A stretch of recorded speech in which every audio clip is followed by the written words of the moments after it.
opinions of any callers, guests, or the host of the SMF Voice are not to be taken as factual information. The SMF Voice urges all participants of the show to research and fact-find on their own in order to draw their own conclusions about any topic talked about pertaining to any and all content presented in the broadcast chat or any other form of participation on the SMF Voice.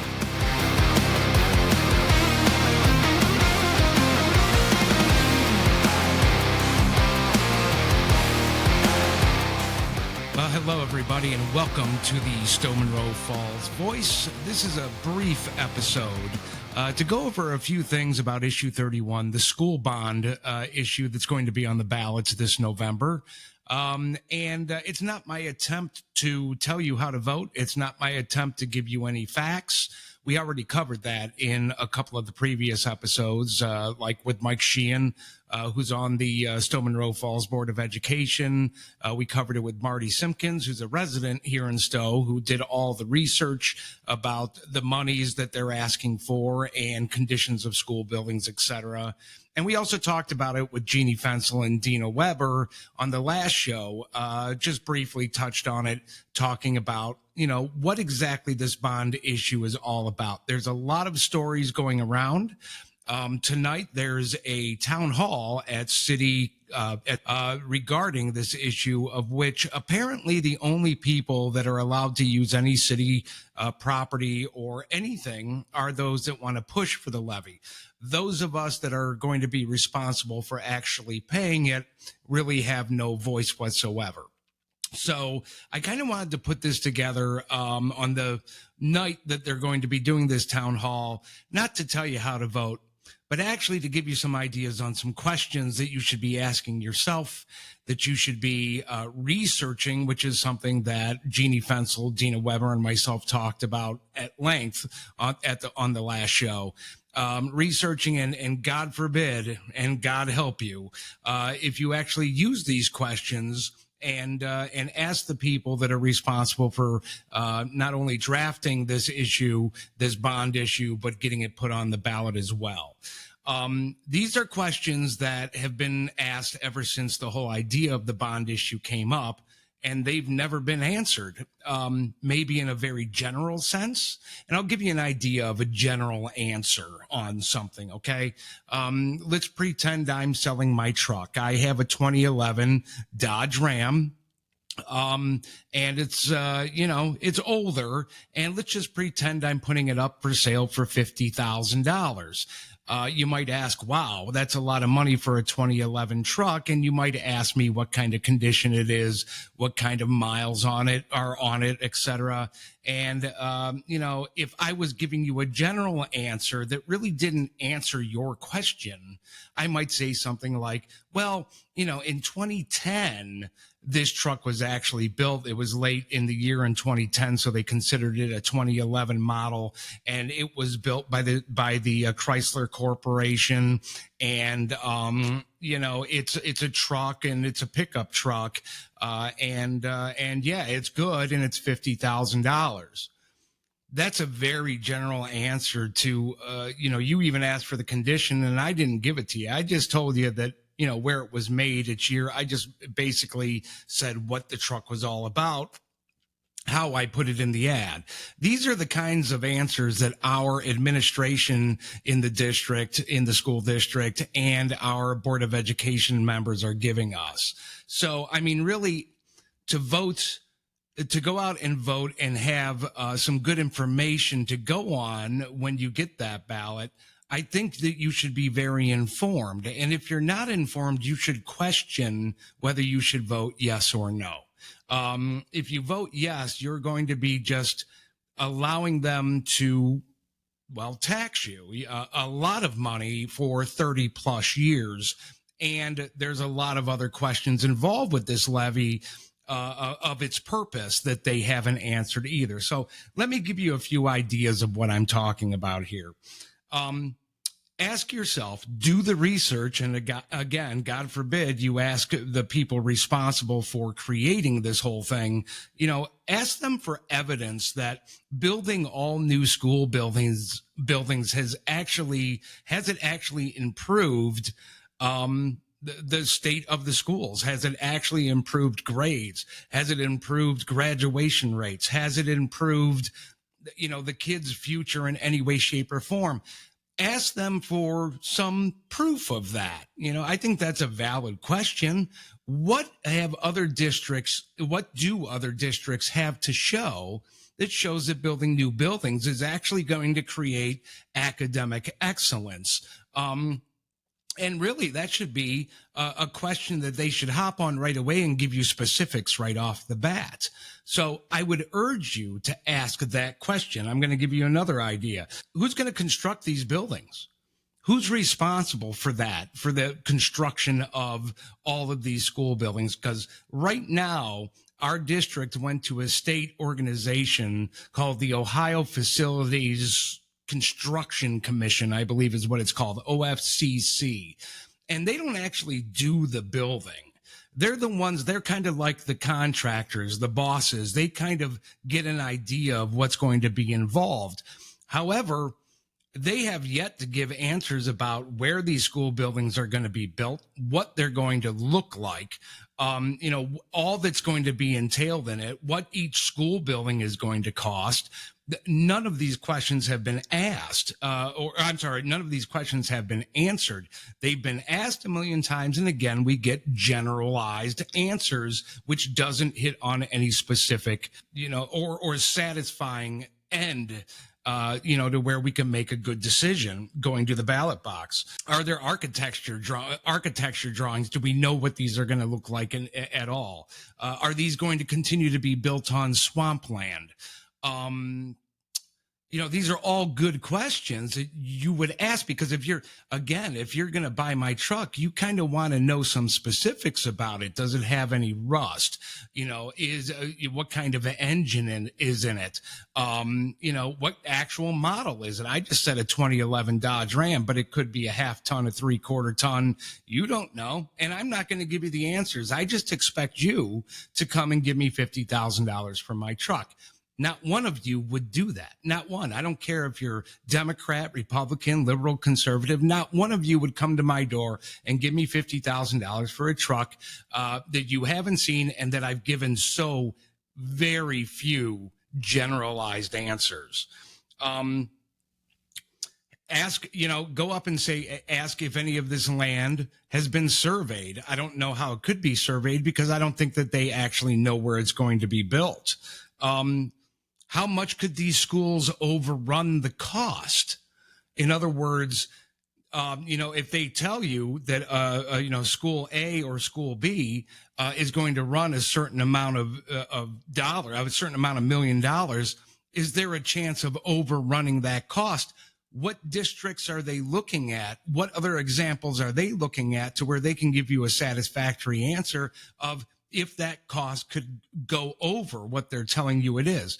I will also say this. Ask this question. Is the $238 million levy going to cover all 6 to 8 schools that they want to take care of? Ask that question and see what kind of answer you get. Are you going to get a good specific answer, or are you not going to get a good specific answer? Here's a good one. Woodland. The elementary school Woodland, which is actually by me. According to the school district, most of these schools, according to the OFCC, are beyond being able to be refurbished, right? They said it's going to cost more to refurbish these schools than it would to build new ones. Now, with our conversation with Marty Simpkins, the resident that I had on the show a couple episodes again, she said that she has the evidence, and she says that that's not true. The OFCC did not give that finding. In fact, it was quite the opposite. Maybe only a school or two really needed to be torn down and redone. So Woodland by me was one of the schools that the district said, hey, this is a school that can't be refurbished. It's in such bad shape. It needs to be torn down and we need to replace it. But then they turn around and they want to turn it into the new district headquarters.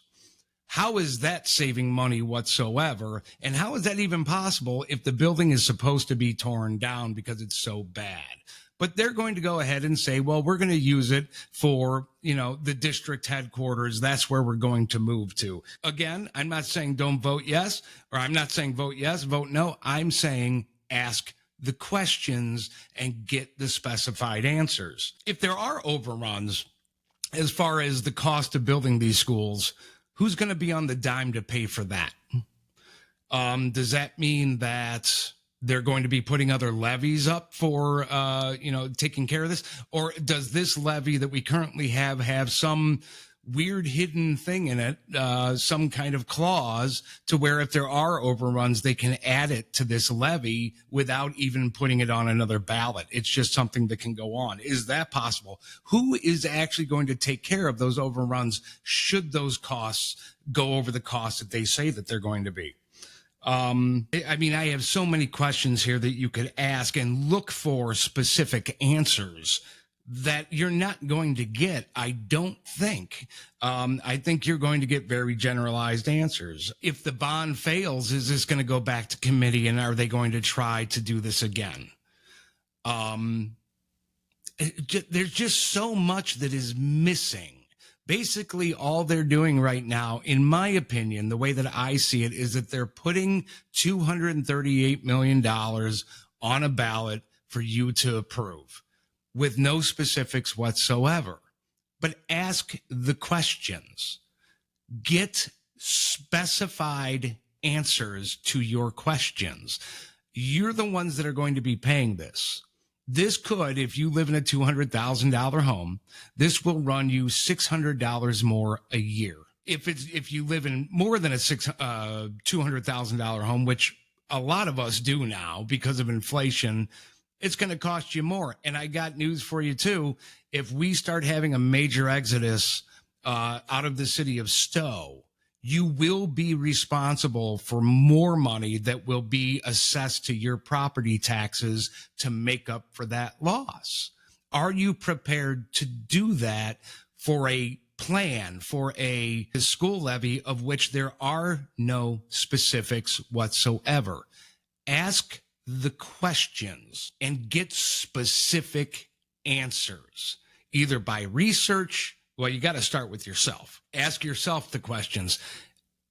Is this feasible? Does this make sense in my head? Then do the research and see if all of the people that you've seen talking on, community Facebook pages or that you've talked to in the community, see who's right and who's wrong, and do that research. And if you're still not sure, just ask the people that put this on the upcoming levy or on the upcoming ballot, because they're the ones that should know the specifics and be able to give you those specifics without having generalized answers. It really isn't that hard. If you're going to buy my truck, I'll tell you what the specifics are.